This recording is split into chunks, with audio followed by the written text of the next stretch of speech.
যে সকল ভারতীয় দালাল ইন্ডিয়ান পণ্যের প্রচারণা করছে, দালালি করছে, তাদেরকে বলি তোরা এই মশলা খা। পচা রুটি শুকায়ে ব্লেন্ড করেছে, পচা ভাত শুকায়ে ব্লেন্ড করেছে, ব্লেন্ড করে আবার কাঠের গুঁড়াও এর সঙ্গে দিয়ে ব্লেন্ড করেছে।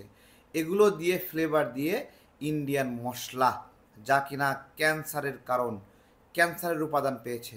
যারা ইন্ডিয়ান দালাল, ইন্ডিয়ান পণ্যের দালালি করে, তোরা এইটা খা, তোদের জন্য এইটাই যোগ্য জিনিস, খা এটা। আমরা যে ভারতীয় পণ্য বয়কট করছি তার কারণ কি? এক নাম্বার কারণ সীমান্তে নাগরিক হত্যা, আমাদের ভোটের অধিকার নষ্ট করা, আমাদের নদীগুলো বন্ধ করে দেওয়া। এরকম ভারতীয় আগ্রাসনের বিরুদ্ধে আমাদের এই লড়াইটা, এই জন্য আমরা লড়াই করছি। এই যে উপজেলা নির্বাচন হচ্ছে, গত 2 বছর আগে বলেছিলাম শেখ হাসিনা নৌকা প্রতীকে, ধানের শীষ প্রতীকে, এই যে প্রতীকে, দলীয় প্রতীকে নির্বাচন করা, এই নিয়ম করে বাংলাদেশের সবচেয়ে বড় ক্ষতি করছে। এইবার শেখ হাসিনা এই নৌকা প্রতীক তুলে দিছে, ধানের শীষ প্রতীক তুলে দিছে, যে দলীয়ভাবে না, নির্দলীয়ভাবে যে যার মতো নির্বাচন করবে, এটা সে বলছে। হাসিনা নিজে বোঝে না যে সে নিজেই এই নির্বাচনের জন্য সবচেয়ে বড় বাধা। হাসিনা বোঝে না তার উপস্থিতি একটা সুষ্ঠু নির্বাচনের বাধা। সে যতদিন আছে বাংলাদেশ কখনো আলো দেখবে না, নির্বাচন নামে কোনো আলো দেখবে না। ভোটার নাই, একটা ভোটার নাই, একটা ভোটার নাই, একটা ভোটার থেকে আমার সমর্থকদেরকে মেরে হুমকি তুমকি দিয়ে আতঙ্ক লাগাইছে। এই দিবলাসর ইউনিয়ন, এই বদরগঞ্জবাসী, আমি হারাম খাই নাই, আমি দুর্নীতি করি নাই, আমি শহীদ মুক্তিযোদ্ধার সন্তান, আমার রক্তে রঞ্জিত করেছে, তারপরে আওয়ামী লীগ চাই নাই। আজকে আওয়ামী লীগ ক্ষমতা, আমার উপরে জুলুম, এই অত্যাচার একদিন বাংলা জনগণ জবাব দিবে। জবাব আত্মবিশ্বাস ছিল নিরপেক্ষ নির্বাচন হবে। আজকে ভোটার আছে, ভোটার আছে, দেখেন ভোটার আছে, নাই নাই, ইতিহাস সৃষ্টি, ইতিহাস সৃষ্টি না। আজকে একজন মুক্তিযোদ্ধার সন্তান, চেয়ারম্যান পদপ্রার্থী, সে এই কথাগুলো বলতেছে। দেখেন কত আক্ষেপ, আফসোস, ভোট কেন্দ্রে কোনো ভোটার নাই। হ্যাঁ, আওয়ামী লীগ নেতা সেখানে আতঙ্ক সৃষ্টি করেছে, তার প্রার্থী সেখানে তার লোকদেরকে মারপিট করেছে, সে অভিযোগ করছে। সে নিজেও একজন আওয়ামী লীগ নেতা। এক আওয়ামী লীগ নেতা আর এক আওয়ামী লীগ নেতার প্রার্থীদেরকে মারছে, পিটছে, কাটছে, বলতেছে যে ভোট কেন্দ্রে আসলে চামড়া তুলে নেবে, বলতেছে ভোট না দিলে গোরস্থানে কবর দেবে না, ভোট না দিলে মসজিদে নামাজ পড়তে দেবে না। এগুলো কার অবদান? আমরা কেন ভারতীয় পণ্য বয়কট করছি আপনারা বোঝেন? অনেকে ভাবে যে এগুলো আপনার হলো, এই যে নির্বাচনগুলো হচ্ছে, কোনো ব্যক্তির পক্ষে 18 কোটি মানুষের বিরুদ্ধে গিয়ে রাজনীতি করা সম্ভব? সম্ভব? সম্ভব না। চামড়া তুলে নেবে জনগণ।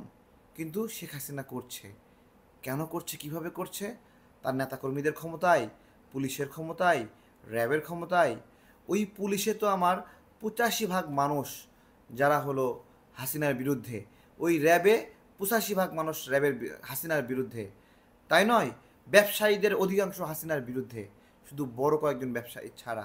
তাহলে হাসিনাকে সাপোর্ট দিচ্ছে কে? এত মানুষ বিরুদ্ধে হাসিনা জোর করে টিকে আছে শুধুমাত্র একটা ঠ্যাক, সেটা হলো ইন্ডিয়া ঠ্যাক। ইন্ডিয়া গ্রিন সিগন্যাল দিয়েছে কোনো বিপদে পড়লে গণভবন থেকে হেলিকপ্টার দিয়ে তুলে নিয়ে যাবে। এই গ্রিন সিগন্যাল হাসিনাকে সন্ত্রাসে রূপান্তরিত করেছে। এই গ্রিন সিগন্যাল হাসিনাকে এই মনোভাব তৈরি করেছে যে মানুষ সব মরে গেলেও সে ক্ষমতা থেকে সরবে না, কত লাশ পড়বে এটা আমার জন্য কোনো বিষয় না, এইরকম একটা বিষয় হাসিনা তৈরি করেছে। এত বড় বড় আন্দোলন হলো, এত মানুষ, লক্ষ লক্ষ মানুষ সমাবেত হলো যে একটা সুষ্ঠু ভোট চাই। না, হাসিনার জন্য এগুলো কিছু না।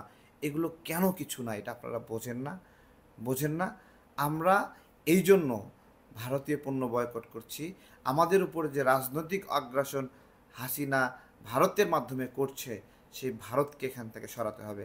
আমি আপনাদেরকে আশ্বস্ত করছি, ভারত এই খেলা থেকে সরে গেলে হাসিনা 80% দুর্বল হয়ে যায়, 80%। তারপরে যে যার ভালো লাগে গান্ডুলি খেলেন, মানে হলো লুকাচুরি খেলেন, গোলাশুট খেলেন, ফুটবল খেলেন, ক্রিকেট খেলেন, যার যে খেলা ভালো লাগে খেলেন, আগে ইন্ডিয়াকে সরান। শেখ হাসিনা কত হ্যাটাম, ইন্ডিয়াকে সাইডে রেখে আসে খেলতে আসুক। আমি তো বলতেছি পুলিশ প্রশাসন র্যাব এর মানে অধিকাংশই নাগরিকদের পক্ষে, জনগণের পক্ষে। এরা আসতে পারে না কেন? কারণ একটা বড় রাষ্ট্র 3 দিক থেকে ঘিরে আছে, তারা সেখানে আতঙ্ক সৃষ্টি করছে। আমি বলি আতঙ্কিত হয়েন না। আমাদের ভারতীয় পণ্য বয়কটের এই আন্দোলনটাকে আল্লাহর রস্তে রাজনৈতিক আন্দোলনে রূপান্তরিত করতে সহযোগিতা করেন। এই আন্দোলন রাজনৈতিক আন্দোলনে রূপান্তরিত হলে রাজনৈতিকভাবে ইন্ডিয়া লাথি খাবে। আর ইন্ডিয়ার যে দালালগুলো, তারা রাজনৈতিক দলগুলোকে কি বোঝাচ্ছে জানেন? আরে এটা একটা সামাজিক আন্দোলন, তুমি রাজনীতি করো, 2 দিন পরে ক্ষমতায় আসতে পারো, তুমি কেন ইন্ডিয়ার সঙ্গে স্থায়ী শত্রু হবা? এইটাই কিন্তু ইন্ডিয়ার যারা দালাল আছে তারা বিরোধী দলকে বোঝাচ্ছে, ছোটো ছোটো দলকে বোঝাচ্ছে। ছোট একটা দল, সেই ছোট দল সেও মনে করে সে ক্ষমতায় যাবে। এখন ইন্ডিয়ার বিরোধিতা করলে ক্ষমতায় যাওয়ার হবে না।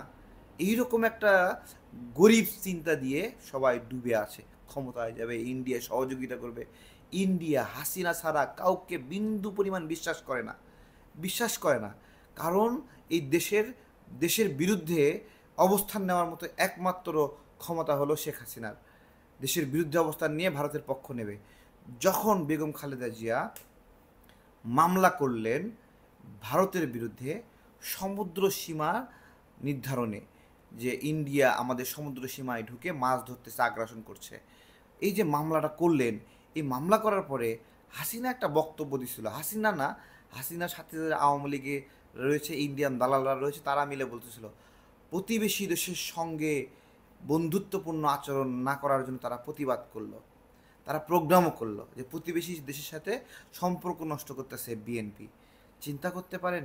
পরে যখন এই সমুদ্র সীমা আন্তর্জাতিক আদালতের মামলায় বাংলাদেশ জিতলো, তখন হাসিনার লোকেরা দিন টানাতান নাচতেছে, তারা সমুদ্র সীমা উদ্ধার করছে। আরে বেটা, এই মামলাটা বেগম খালেদা জিয়া করেছিল, তোদের করার হিম্মত নাই। আরেকটা মামলা কর দেখি, নদীগুলো দখল হয়ে আছে। বেগম খালেদা জিয়ার করা মামলা নিয়ে দিন তাতা নাচতেছো, তো তুমি আমাদের নদীগুলো দখল হয়ে গেছে সেগুলো নিয়ে একটা কথা বলো।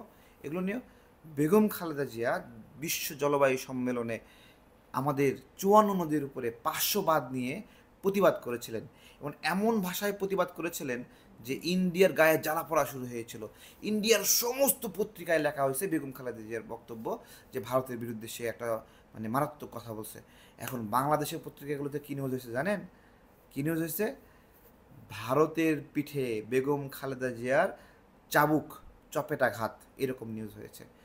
দুইজন নেত্রী, দুইজনই রাজনীতি করে, একজন ভারতের দালালি করে আর একজন ভারতের পিঠে চাবুক মারে। তাহলে আমরা কাকে শক্তিশালী করব, কাকে বেশি ট্রাস্ট করব? চিন্তা করেন। শেখ হাসিনা বলে দিয়েছে, ভারতকে যা দিয়েছি আজীবন মনে রাখবে। 25 কিলোমিটারের ট্রানজিট দরকার বাংলাদেশের, সেই ট্রানজিটটা না নিয়ে শেখ হাসিনা ইন্ডিয়াকে 450 কিলোমিটারের ট্রানজিট দিল। ভারতকে কি দিয়ে দিল? দিয়েও দিছে দেশের ক্ষতি কইরা, আবার গর্বের সাথে বলেও বেড়ায়। এইরকম শরমহীন মানুষ আমি আমার জীবনে দেখিনি। আপনি কি দেখেছেন? কমেন্টে জানান।